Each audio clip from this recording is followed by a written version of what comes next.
avoiding him. Like I said, I'm going to get these belts over here, then I'm going to come take Terrence Crawford belt because I said I'm going to be undisputed welterweight champion of the world. So the only way to make that happen is to take his belt. So, I mean, nobody's avoiding him. Can we just do Errol Spence versus Terrence Crawford? I mean, that could happen. We got to see how it go. But, you know, like I said, I can move up to 160 and fight Canelo Alvarez. Look, I want to get... Who mans is this? Get him the fuck out of here.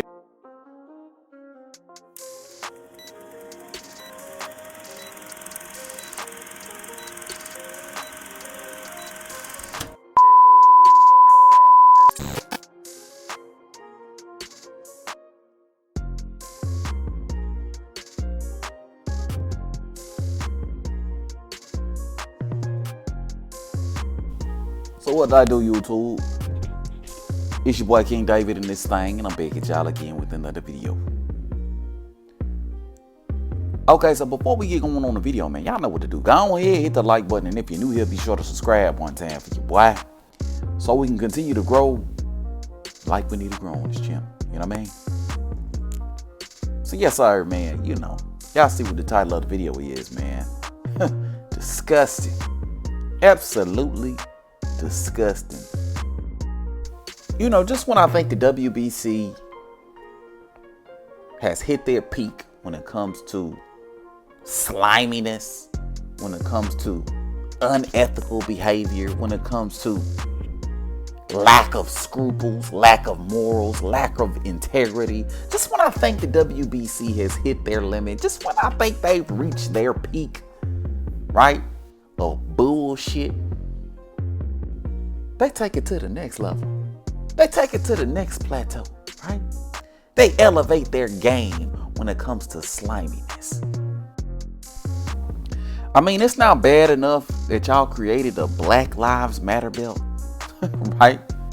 It ain't bad enough that y'all created a franchise belt, put it in 2 divisions, issued one of the franchise belts as there was another champion with the actual belt, right?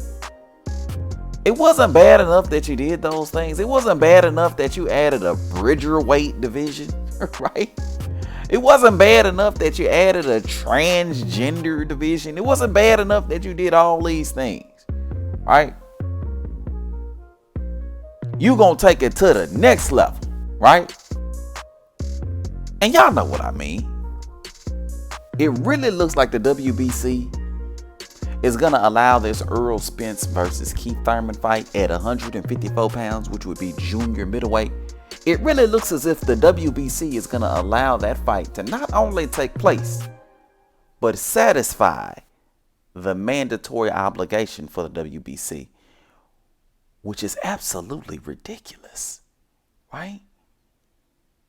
I mean, how the hell do you let a welterweight fight take place at junior middleweight?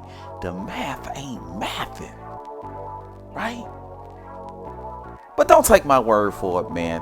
Take a listen to Mauricio Sulaiman of the WBC and listen for yourself.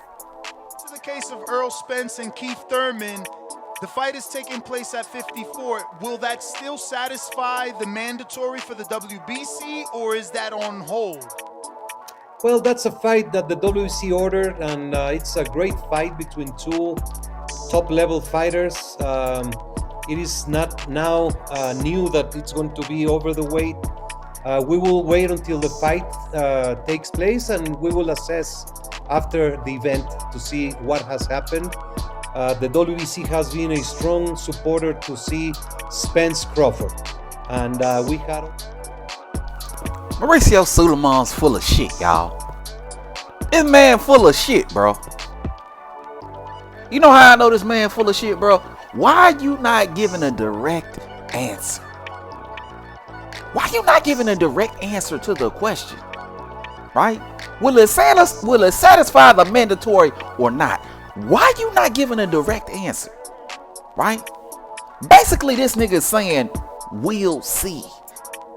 He over here sounding like Errol Spence and shit. We'll see. Some vague ass bullshit, right?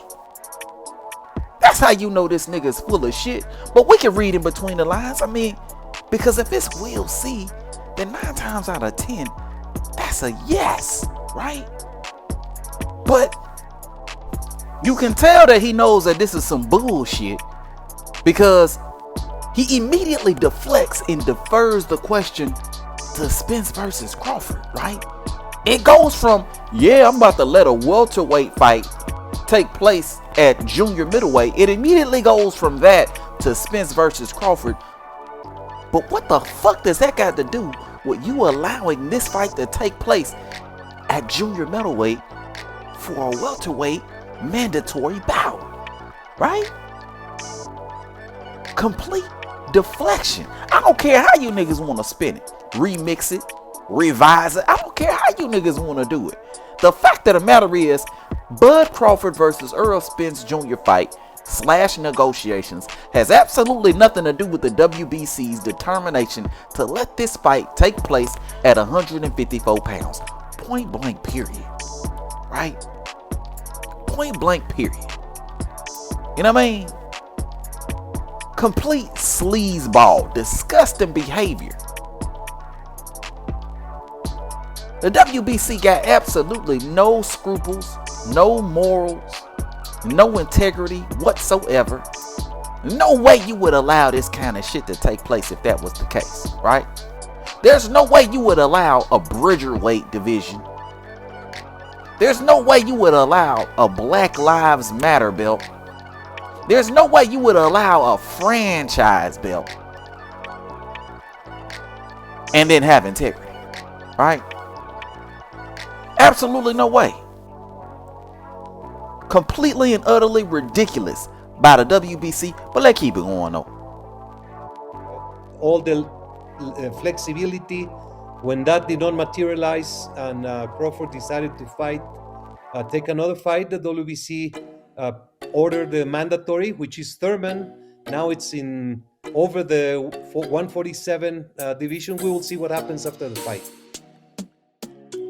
Once again, a deflection. Nobody asked you about Spence Crawford.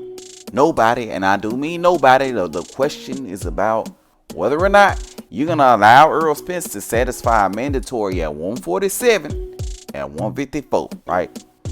But this nigga want to talk about Spence Crawford. He want to talk about this fight, that fight, this fight, that fight, instead of answering the goddamn question, because we know what the answer is. The answer is yes. The answer is yes. You're going to let them do that shit, right? You're going to let them do that shit. But you know what makes it even worse? The fact of the matter is he can't even give you a definitive yes or no, because it could be some other shit afterwards, right? This nigga could completely change the entire game after the fight, right?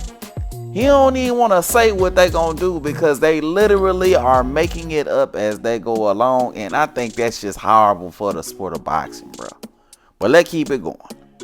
My only issue is that what if the unthinkable, I don't want to call it unthinkable because it's boxing, but obviously Errol Spence is a heavy favorite, but if he loses, Keith legitimately was the mandatory, but the belt's not on the line, what happens?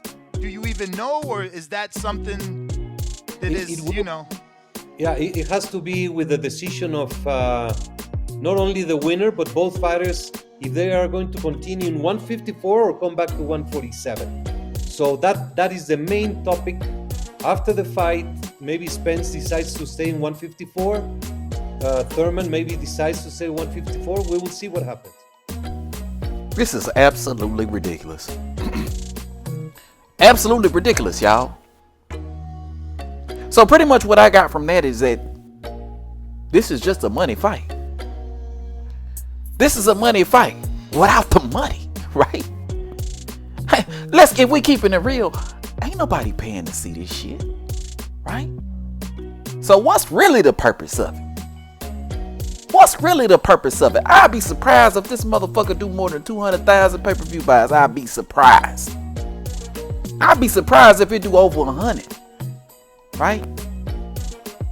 This is a money fight without the money, right?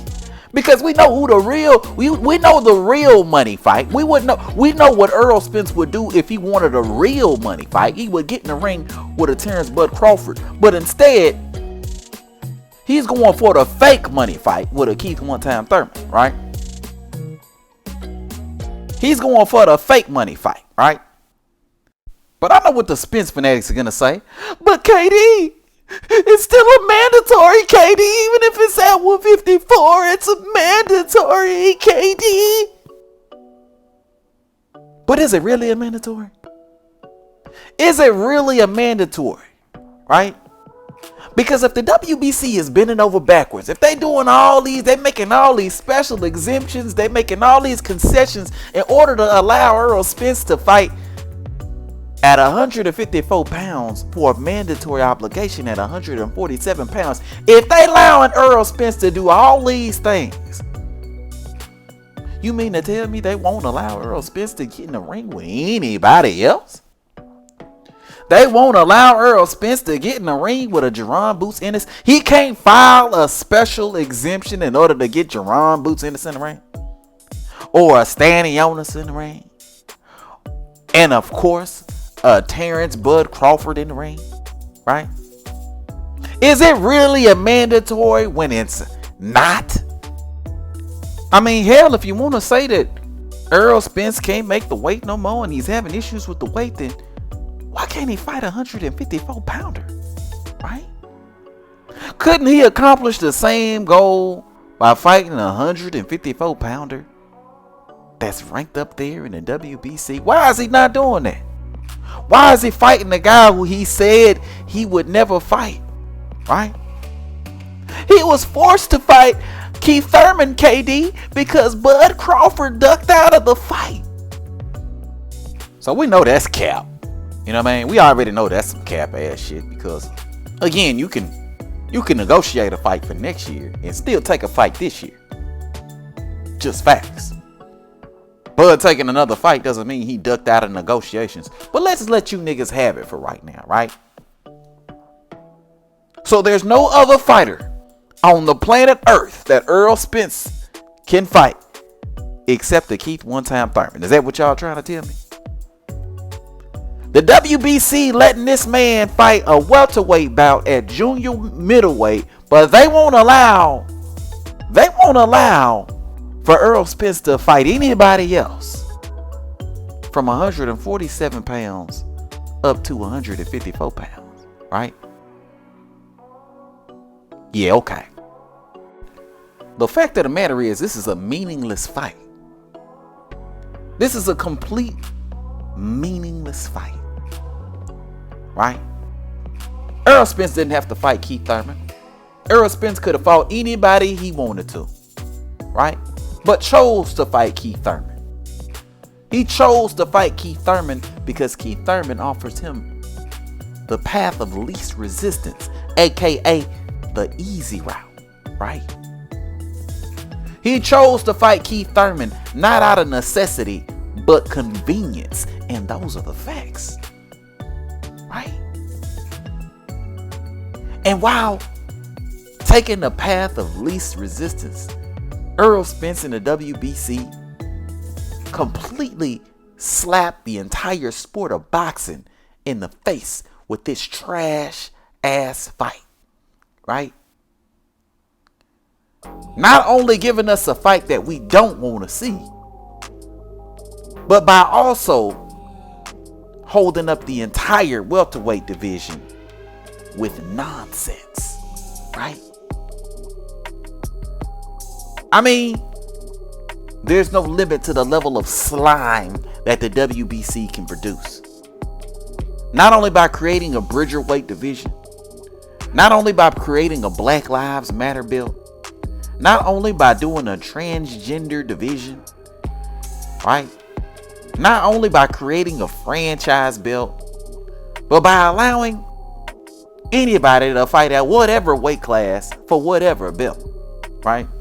Completely disregarding the sport of boxing in general and the reasons for the weight classes particularly, right? I mean, if the WBC is going to let Errol Spence fight a welterweight bout at junior middleweight, then what's to stop them from allowing Errol Spence to fight a welterweight bout by fighting a lightweight? or fighting a junior lightweight, a bantamweight? What's to stop the WBC from sanctioning Deontay Wilder versus a Nui? You know what I mean? And I get that those are extreme examples, but that's what happens when you start blurring the lines between weight divisions and you start making up rules as they go along. Because it's pretty clear that the WBC can be bought. It's pretty clear that as long as your bag is big enough, you can get the WBC to do whatever the fuck you want them to do. Because wouldn't nobody with any kind of morals or any kind of scruples or any kind of integrity agree to sanction this kind of fight? Complete and utter nonsense, right? But I'm gonna go ahead, man. I'm gonna wrap the video up right here, man. Let me know what your thoughts is, bro. Hit it up in the comment section below. If you're new to the channel, be sure to subscribe. And everybody, and I do mean everybody, be sure to hit that goddamn like button on your way out. But until next time, bro, I'm gonna holler at y'all. Peace.